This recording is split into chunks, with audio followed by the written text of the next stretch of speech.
January 29th, 1945. Holtzheim, Belgium.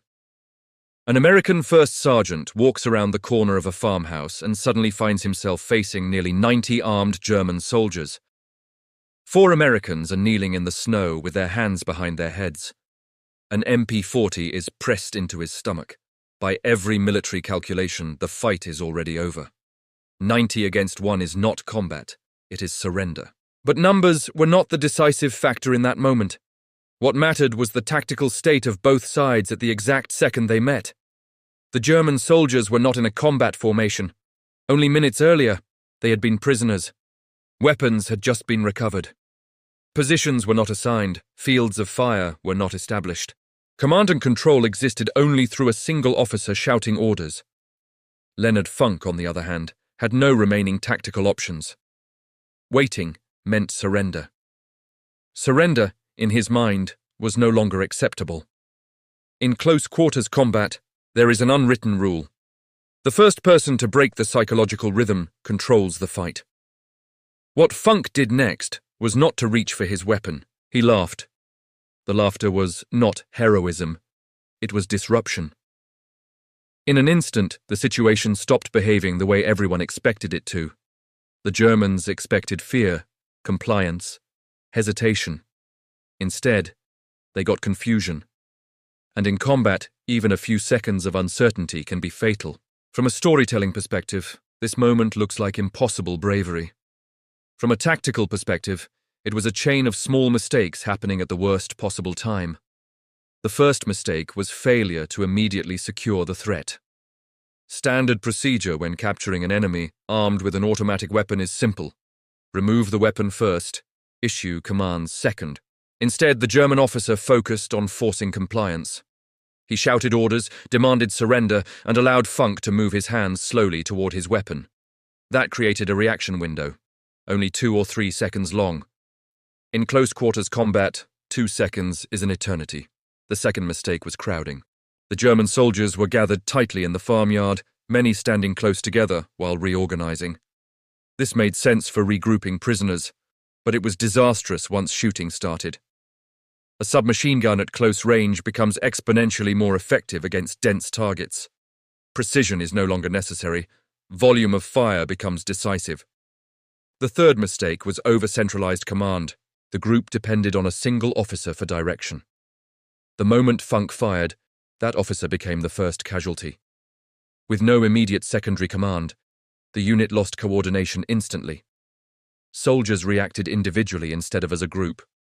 Some froze, some tried to return fire, others hesitated, waiting for orders that would never come. This is known as command decapitation, removing leadership faster than the unit can adapt. The fourth mistake was psychological. The Germans believed the situation was already under control. Their mental state had shifted from combat readiness to prisoner management. When violence suddenly erupted, their reaction time slowed. Human beings do not switch instantly between mental modes, especially under surprise. By the time they understood what was happening, the fight had already changed. Because at that moment, the engagement stopped being 90 soldiers against 1 man. It became dozens of confused individuals reacting to sudden chaos. What happened at Holtzheim is often described as reckless courage. Tactically, it was something else entirely, the sudden exploitation of a very narrow advantage. The first factor was weapon suitability. Funk carried an M1A1 Thompson submachine gun. In open terrain at long range, a rifle is superior. But inside a farmyard, at distances measured in meters rather than yards, the balance changes completely. The Thompson fired heavy .45 caliber rounds at a high rate of fire. At close range, accuracy mattered less than speed and impact. A short burst could incapacitate multiple targets before they had time to react. The weapon matched the environment. The second factor was initiative. In close-quarters combat, the side that fires first forces everyone else into reaction. Reaction is always slower than action. Once Funk fired the first burst and killed the officer, the Germans were no longer executing a plan. They were responding to chaos. Every second spent processing what was happening gave Funk more time to continue acting. He did not pause because pausing would have allowed the situation to stabilize. The third factor was creating time for others. The goal was never to defeat 90 soldiers alone. The real objective was to create a few seconds, enough time for the captured Americans to grab dropped weapons. Once additional guns entered the fight, the numerical imbalance began to shrink. The engagement shifted from execution to resistance. This is often misunderstood. The decisive moment was not the number of Germans killed, but the moment the other Americans rearmed. The fourth factor was airborne training. Paratroopers were trained to operate in isolation, often scattered behind enemy lines without immediate leadership or support. Quick decision-making under uncertainty was not unusual for them. Reloading under pressure, moving while firing, and continuing action without waiting for orders were skills drilled repeatedly. What looks like instinct was, in reality, repetition under stress. By the time the Germans began to regain awareness, the engagement had already passed the point where they could easily regain control. Stories like this often become simplified over time. One man defeats 90 enemies. Courage overcomes numbers. The impossible becomes possible.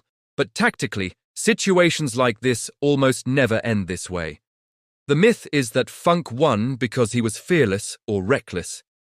The reality is that this outcome depended on a rare alignment of conditions. First, the Germans were not prepared for immediate combat. They were transitioning between roles, from prisoners to soldiers, and that transition created vulnerability.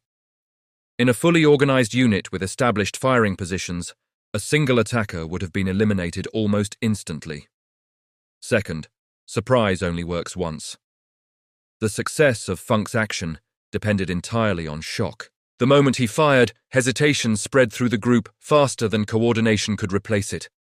In most engagements, once surprise is lost, numbers quickly reassert their advantage. Third, survival depended on speed, not lethality. The critical factor was not how many Germans were killed, but how quickly control of the situation collapsed. Once multiple Americans were armed and firing, the Germans faced uncertainty. They no longer knew how many enemies they were facing or where the threat was coming from. Uncertainty breeds surrender faster than casualties alone. Finally, this was an exception, not a model. Military doctrine does not teach soldiers to attack overwhelming numbers alone. It teaches them to avoid situations where such choices are necessary. Funk's action worked because the alternative, in his mind, carried equal or greater risk. In other words, this was not a victory over mathematics. It was a moment where psychology briefly overpowered it. Incidents like Holtzheim are often remembered as stories of extreme bravery. But professional soldiers study them for something else: decision-making under compressed time. The first lesson is about initiative under collapse. When a situation deteriorates beyond recovery, hesitation becomes more dangerous than action. Funk recognized that the tactical balance was already broken. Waiting for better odds was impossible. In such moments, decisive action can reset the equation, not by improving the odds, but by changing the conditions. The second lesson is about targeting structure, not individuals. Funk did not randomly fire into the group. His first burst eliminated the officer. That single act removed coordination. Modern military doctrine emphasizes disrupting command nodes, communications, or leadership first. Destroy the structure, and the numbers matter less. The third lesson is about psychological shock as a force multiplier. Firepower is physical, shock is mental. When an unexpected action occurs, especially from someone assumed to be defeated, it forces the enemy into cognitive overload. Humans process surprise slower than expected behavior. In close combat, that delay can decide the outcome. The fourth lesson concerns distributed action. The engagement only stabilized in Funk's favor once other Americans rearmed and began firing. No matter how dramatic the opening seconds were, survival required multiple guns. Even the boldest action must create opportunity for collective response. Finally, there is a lesson about limits. This incident is not proof that courage defeats numbers. It is proof that numbers are not the only variable in combat.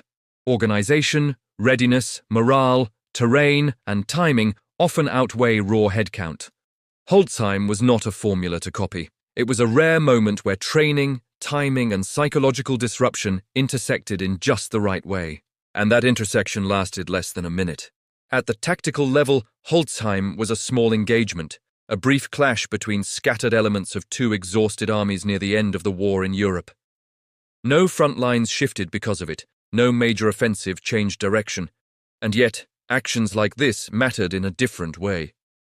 By early 1945, the German army was no longer fighting for victory, it was fighting to delay collapse. Small unit resistance, ambushes, and sudden counterattacks aimed to slow Allied momentum, forcing caution and buying time for withdrawals elsewhere. From the American perspective, survival at the platoon level mattered enormously. Every squad that avoided destruction remained combat effective for the next push. Losses at this stage of the war were less about territory and more about preserving operational momentum. What Funk's action achieved was not strategic victory, but continuity. His resistance prevented immediate capture or destruction of his group. That meant experienced soldiers stayed in the fight. In late war conditions, experienced infantry were often more valuable than equipment. Units were understrength, replacements were inexperienced, and cohesion mattered. There is also a psychological dimension rarely discussed in official reports. Stories like this spread quickly among soldiers. They reinforced a belief that situations were survivable, that initiative could reverse seemingly hopeless moments. Morale is difficult to measure, but armies that believe survival is possible tend to fight differently from those expecting defeat. From a historian's perspective, Holtzheim represents a pattern common in the final months of World War II.